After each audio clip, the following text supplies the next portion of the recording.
La besace.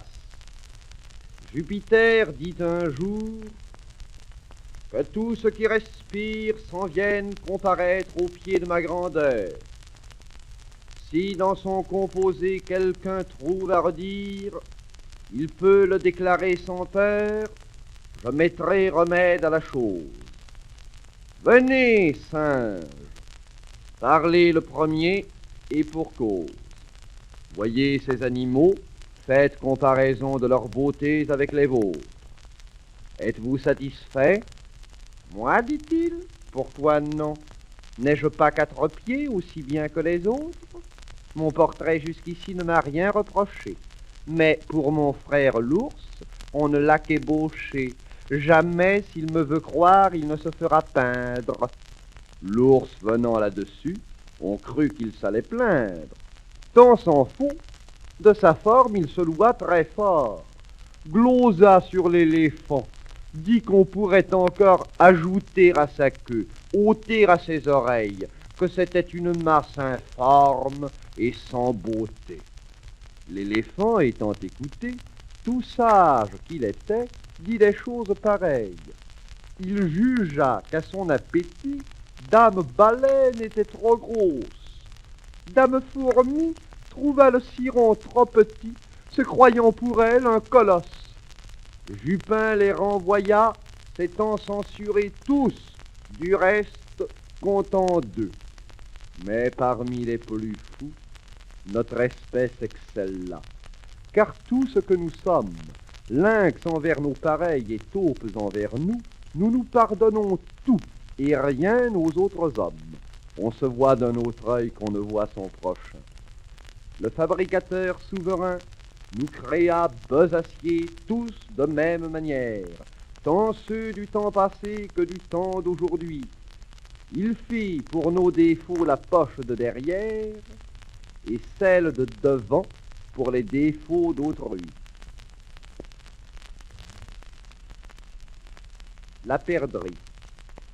Quand la perdrix voit ses petits en danger et n'ayant qu'une plume nouvelle qui ne peut fuir encore par les airs le trépas, elle fait la blesser et va, traînant de l'aile, attirant le chasseur et le chien sur ses pas, détourne le danger, sauve ainsi sa famille.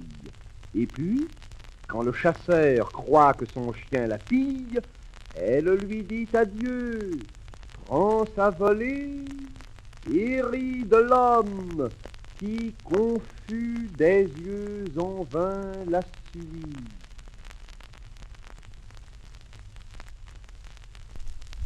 Rien ne sert de courir, il faut partir à point. Le lièvre et la tortue en sont un témoignage. Gageons, dit celle-ci, que vous n'atteindrez point si tôt que moi ce but. Si tôt? Êtes-vous sage? Repartit l'animal léger. Ma commère, il vous faut purger avec 4 grains de lébard. Sage ou non, je parie encore. Ainsi fut fait.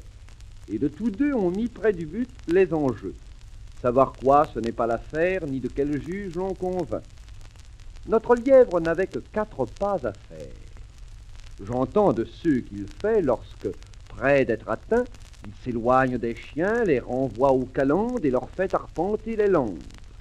Ayant, dis-je, du temps de reste pour brouter, pour dormir et pour écouter d'où vient le vent, il laisse la tortue aller son train de sénateur.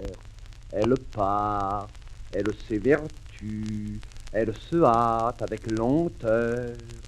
Lui, cependant, méprise une telle victoire, tient la gageure à peu de gloire, croit qu'il y va de son honneur de partir tard. Il broute, il se repose, il s'amuse à toute autre chose qu'à la gageure. À la fin, quand il vit que l'autre touchait presque au bout de la carrière, il partit comme un trait, mais les élans qu'il fit furent vains. La tortue arriva la première. « Eh bien, lui cria-t-elle, avais-je pas raison? De quoi vous sert votre vitesse? Moi, l'emporter? Et que serait-ce si vous portiez une maison? »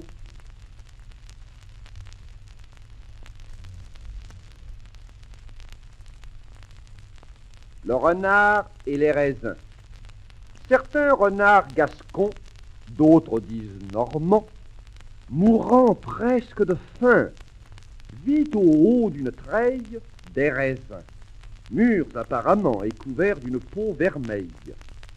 Le galant en eût fait volontiers un repas, mais comme il n'y pouvait atteindre, ils sont trop verts, dit-il, et bons pour des goujats. Fit-il pas mieux que de se plaindre?